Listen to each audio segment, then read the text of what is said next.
नेपाल में लोकतंत्र 17 साल का हुआ है और करीब 12 सरकारें बदल चुकी हैं। किसी भी लोकतांत्रिक व्यवस्था के लिए 17 साल की उम्र कोई बड़ी नहीं होती है। बढ़ती उम्र के साथ ही कोई व्यवस्था परिपक्व होती है, लेकिन नेपाल के 17 साल की तुलना में 239 साल राजशाही व्यवस्था में भी रहे। ऐसे में कई बार यहाँ लोकतंत्र की तुलना राजशाही व्यवस्था से भी होती है। नमस्कार, मैं अरिशा, आप देख रहे हैं भारत की बात। पिछले 2 दिनों में जो कुछ भी हुआ उससे नेपाल में लोकतंत्र के भविष्य को लेकर कई तरह के सवाल उठने लगे।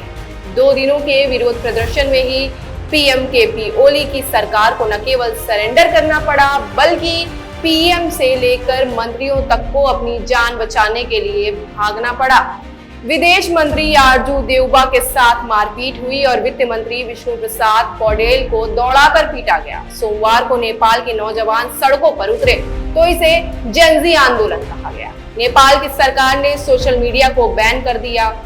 इस बैन ने नेपाल के आम लोगों की सरकार से लंबे समय की नाराजगी में चिंगारी का काम किया। पहले ही दिन 1 दर्जन से ज्यादा नौजवान प्रदर्शनकारी मारे गए। दूसरे दिन इसकी तीखी प्रतिक्रिया का अंदाजा था, लेकिन इस कदर हिंसा होगी ऐसा किसी ने नहीं सोचा था।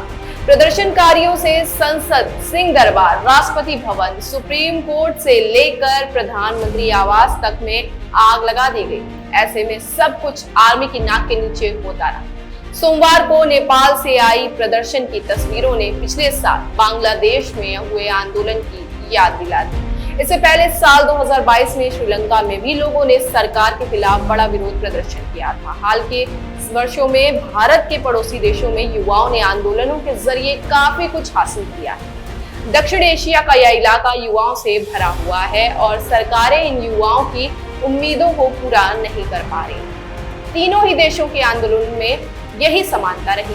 नेपाल में 15 से 24 साल की उम्र के बीच के युवाओं की संख्या काफी ज्यादा है और इस वर्ग के पास रोजगार के अवसर बेहद कम।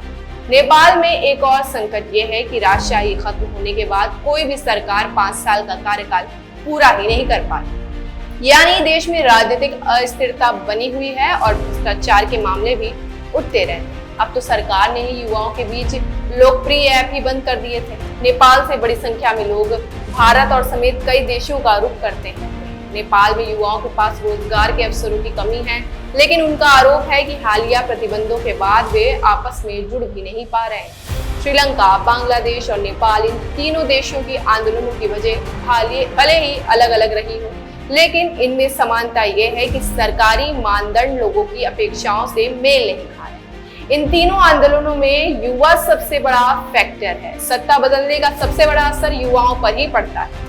यही वर्ग सरकार से नाराज है। पिछले साल अगस्त में छात्र आंदोलन, हिंसा और सैकड़ों मौतों के बीच बांग्लादेश की तत्कालीन पीएम शेख हसीना को अपना पद और देश दोनों छोड़ना पड़ा था। सरकारी नौकरियों में आरक्षण के खिलाफ शुरू हुआ ये छात्र आंदोलन देशव्यापी प्रदर्शन में बदल गया और आखिर में शेख हसीना की सरकार गिर गई। करीब 3 साल पहले श्रीलंका में भी ऐसा ही हुआ और वहां की सरकार का पतन हो गया था। नेपाल सेना ने मंगलवार रात 10 बजे से सुरक्षा अभियानों की कमान संभाल ली। तो अपने एवं अपने परिवार के बेहतर स्वास्थ्य के लिए परम मल्टी स्पेशलिटी हॉस्पिटल आइए, क्योंकि आपका जीवन अनमोल है। परम मल्टी स्पेशलिटी हॉस्पिटल, विजयंत खंड, गोमती नगर, लखनऊ।